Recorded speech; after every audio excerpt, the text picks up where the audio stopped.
I was asked to put the garland on Prabhupada, and I always remember that when Prabhupada came through the doors of the lounge, it was that his smile was like, as I say, oceanic. It was just an oceanic smile. And I could just, straight away, I actually froze, but I remember actually thinking that this person's not in this dimension. You know, even as I was only young then, I was only just turned 18, but I could tell this person's not in this world, he's not on this planet. And I froze, I couldn't put the garland on Prabhupada. So I was just standing there looking at him, and Prabhupada, of course, was just beaming, and I wasn't the only garland, but devotees were coming up to him, but I just froze. I didn't pay my obeisance to anything, I just froze. And Prabhupada walked straight past me, and I was standing there with this big garland. And I'm just looking at this person. Then I ran up to Prabhupada and slipped the garland on him. But it was kind of funny because I was obviously the reception committee with the garland, but I actually just froze. I didn't know what to do, you know. And I remember that, particularly Prabhupada's smile just knocked me out. And I remember one thing was that all the devotees were crying practically. That's the fascinating thing about it. I looked around, and there was a lot of devotees there, and a lot of people were crying.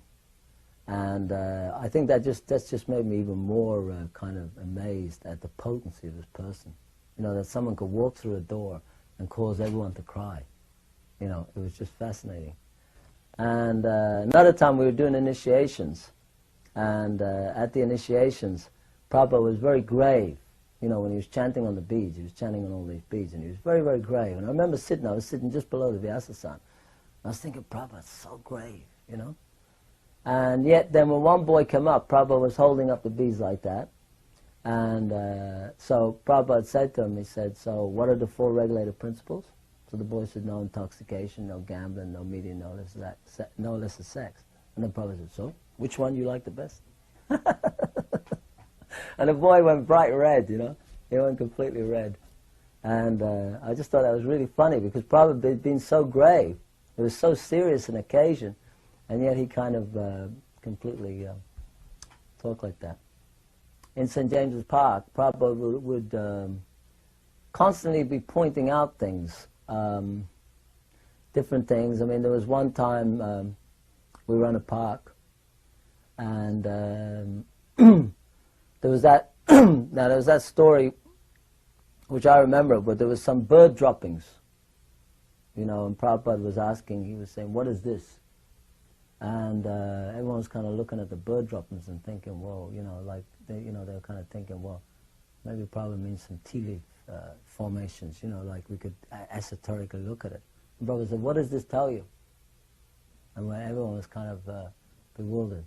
And then Prabhupada said, this tells you that the same bird is sleeping on the same branch every night.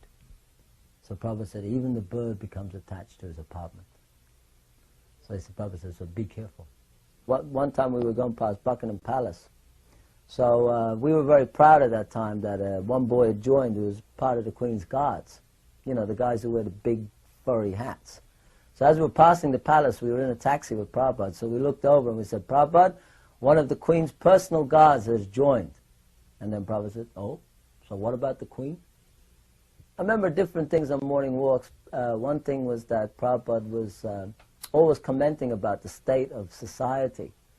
And one of the things he'd noticed was these people would sleep in the parks. They'd sleep under, you know, in the sleep bags or just on the newspaper or whatever. So Prabhupada was just explaining how karma is such that even though you have so much advancement, he said, such an advanced society, he said, but still they can't avoid karma. So Prabhupada said, you can see these people, they're still suffering. Even though they're living in a very civilized country, still they are sleeping in a vulnerable condition. And another thing that Srila Prabhupada was pointing out one morning, we were asking him about advancement. So Prabhupada very, very determinedly stopped, and then he took one step forward, and then Prabhupada pointed to his leg, and he said, when one leg is firmly fixed, then Prabhupada said, then one moves the next leg. So Prabhupada said, in that way one can make advancement. But Prabhupada said, not to run, simply falling, you know, falling over. So one time Prabhupada was very ill, and that was a time when he actually collapsed in his room. Shyam Sundar it was late at night, and Shyam Sundar rushed in and just caught Prabhupada. But he said that Prabhupada didn't fall as such, but he just sort of like, he was very weak. He called out to Shyam Sundar. And Shyam Sundar said when he went in there, and Prabhupada kind of fell into his arms. And he said Prabhupada was incredibly light. So what we did then, we all actually stayed in bed that morning. No one got up because we didn't want to disturb Prabhupada at all. And when we got up, everyone had to be really quiet. And we had 24-hour kirtan, very nice kirtan in the temple room. Anyway, about 3 days later, we were just walking on a morning walk with Prabhupada. Suddenly Prabhupada got really well again. And we're on this morning walk. And one of the devotees said to Prabhupada, he said that, Srila Prabhupada, how is it that a pure devotee, someone who's a pure devotee, how does he get sick? And Prabhupada stopped. And I always remember it because it was so loving. Prabhupada's eyes got really big. Like Prabhupada used to, his eyes would get very big. And he stopped, and he became very emotional. And Prabhupada said, it is just like the lover.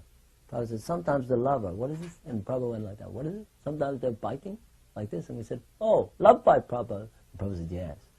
So Prabhupada said, similarly, Krishna, he has his love bites. So sometimes he bites the devotee. And then he smiled. But it was very, you could tell it was very, that it was very deep. I remember one time that we were having prasadam. Prabhupada was taking prasadam in his room, and Jamuna was cooking. It was Malati and Jamuna. I know that Malati was running up and down because Prabhupada liked his puris when they popped, so they had to be hot. So I remember there was this whole kind of shuffling up and down the stairs with these hot puris. So I was kind of fascinated, so I popped my head around the corner, and it was Malati. Malati was saying to Prabhupada, she was saying to Prabhupada, Srila Prabhupada, how many puris can you eat? And because she brought, I don't know how many puris she brought to Prabhupada. She brought him a lot of puris. And Prabhupada was as she would bring the puris, Prabhupada was respecting the prasadam. And so anyway, when she came to like this final puri, she was thinking, how many more times can I go up and down? So she said to Prabhupada, how many puris can you eat? And Prabhupada just looked up and said, more than you can make. Like that. I remember his eyes got really big, and he just laughed. And I remember looking at it, it was like a coward boy. Somehow Prabhupada at that time, he was just so, like he was very ecstatic. He was kind of hitting himself on his knee, and he said, more than you can make. Prabhupada also was greeting the deities when he first arrived. So he said, be very careful. He said, do not become proud. He said, you are dealing with Radha and Krishna. Don't be proud. Then everything will be spoiled. And then another time one guest asked Prabhupada, he says, why does Krishna have peacock feather? And I remember I was thinking, well, Prabhupada's going to give some far-out esoteric reason, that peacocks are this, and therefore he goes there. And Prabhupada just turned around and said, because he likes to. It's the way Prabhupada said it. It was just so it was so simple. And actually, Prabhupada said on another occasion also, he said that he was sitting on the Vyasasana, and he said, this Krishna consciousness, it is so simple, you will miss it. He said, it is so simple, you will miss it. And I always remember that, because it was just so simple, what he was saying. And yet it was so deep, because Prabhupada said, this Krishna consciousness is so simple, you will miss it. So there were, another time also, went to see the Indian ambassador with Prabhupada. That was a very nice occasion, and we didn't have a car at the time. Actually, the temple was very poor, so we went to see the Indian ambassador, and I had to announce amongst the guests. I said, "Has anyone got a car we could use?" There was a few guests there. So one hippie said, "I've got one, and your Swami can use it." And we looked outside, and it was a beetle, but it was all flowers on it. It was like a really, it was a ridiculous-looking car, And I thought, boy, Prabhupada, how can we put Prabhupada in this? But we had to go for the meeting. So we got in the car with Srila Prabhupada, Shyam Sundar, myself, and there was Prabhupada, and this hippie driving. So we went off down to the Indian embassy. And one of the things I remember about the meeting was when we got to see the Indian ambassador, Prabhupada just sat there, and he was so relaxed. He was so transcendental. And at the same time, he was just talking about Srila Rupa Goswami. So I knew Prabhupada had come for some intention. So I was thinking, I didn't exactly know why he'd come. Later on I found out he'd come to get 5-year visas for his missionary visas for his devotees in India and America, the American devotees particularly. And so he was talking about Srila Rupa Goswami and the Goswamis, and then he showed him nectar devotion, he gave him nectar devotion, and for about half an hour Prabhupada just talked about the Goswamis.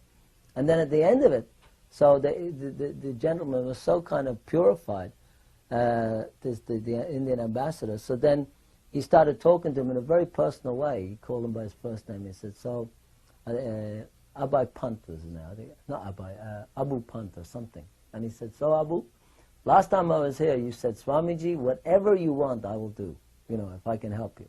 He said, so now I have one request. And by that time, they were in such nice relationship that he couldn't refuse. Prabhupada had completely melted him. And he wanted him to get in touch with Indira Gandhi. And he wanted him to arrange for the 5-year visas.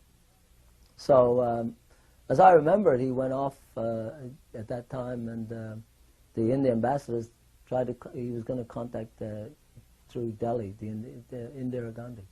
And but it was just such an amazing way that Prabhupada had actually kind of,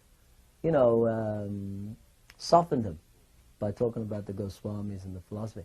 So, it fascinated me how he dealt with that particular person, because there was no kind of business-like stuff. It was just that Prabhupada was, you could see, he was an ambassador from the Goswamis, and he was meeting the Indian ambassador, and he did it on his grounds. He didn't do it on their grounds. He didn't behave like a diplomat or in any way try to conform to their idea of negotiations. And that really kind of struck me. Then what happened was that we did a program. We had a big program in Glasgow. And this was far out, because actually Prabhupada had, that morning we went to the program. He hadn't eaten. He had a bit of breakfast. But what I didn't realize was I had to go early and arrange the setup. And Prabhupada came over by train. And in the train he met this very nice Indian man. He really liked the journey. He was telling us afterwards. And anyway, what happened was, though, I don't think they brought him any prasadam. So he must have left about noontime, or maybe 1 o'clock. So between that, right up until the evening time, he hadn't practically eaten, but he never complained once. So anyway, we got to the hall and we had this program, and it was a far-out program because the hall was packed. I don't know how, in those days it was a big hall. I think there was at least 500 people in there. There was 400 or 500 people, and they loved Prabhupada. Somehow the Scottish took a real liking to Prabhupada. So we had this big Vyasa sign on the stage, and we had a massive kirtan. Hansa Duda was leading and everything. It was a real ecstatic kirtan. And these street urchins, there was these kids that had come in off the street because we let anyone in, and they were dancing like anything, and Prabhupada was really encouraging them. There was a whole rapport going on between them and Prabhupada. And I thought I was far out, because most of the time we were trying to get them out. And Prabhupada you could see Prabhupada didn't like that the devotees were trying to pull them away, so I stopped it. But anyway, so Prabhupada did this amazing lecture. It's actually, I've heard it many times since. And he lectured from the Bhagavad Gita. And what happened was, at the end of the lecture, so Prabhupada said, so, there are any questions? And then one guy stood up and he started to say, basically what he was trying to say was that I am God. But first of all, he started waffling some stuff, and then he came to the point. He said, actually, he said, we're all God. And Prabhupada wasn't saying a word. Prabhupada was just letting him speak. Now, he was speaking, and the object was, he was in person, but he was saying we're all God, it's all one. And then suddenly he ran out of words. And Prabhupada was just sitting there. Prabhupada looked very, very grave, but like a lion. He was just sitting there like a lion. And suddenly there was this complete silence, because the guy ran out of words. And so there was just this guy looking at Prabhupada. He was right at the front of the audience, looking straight up at Prabhupada, and Prabhupada was looking straight at him. And then Prabhupada said, you are not God. You are dog! And he said it in such an amazing way that the guy practically fell back on his seat.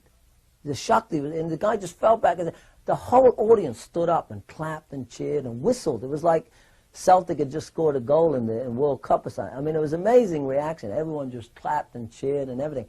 And I could see, I was looking at Prabhupada, and Prabhupada actually, he was shocked at the reaction.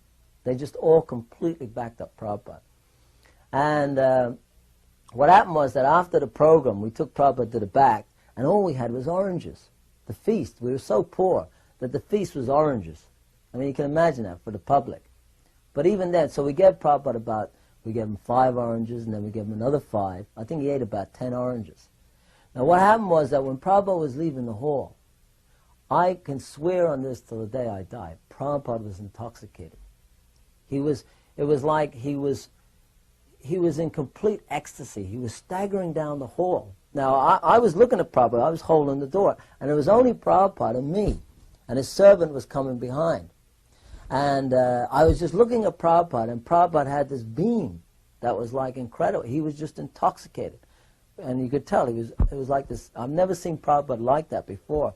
And when Prabhupada got to the door, I was holding the door, but I was one step below him. And he just put both his hands on my head, and he started rubbing my head. And I was just standing there, and this Prabhupada rubbing my head. And I just kind of like, I couldn't believe it. I said, what is going on? And Prabhupada was rubbing my head in a very, very gentle way. He said, I am very pleased with what you have done. He said, now you preach this Krishna consciousness all over Scotland. It was just such a beautiful way. It was like, Prabhupada, it's hard to explain it because it was just one of those moments that you'll never...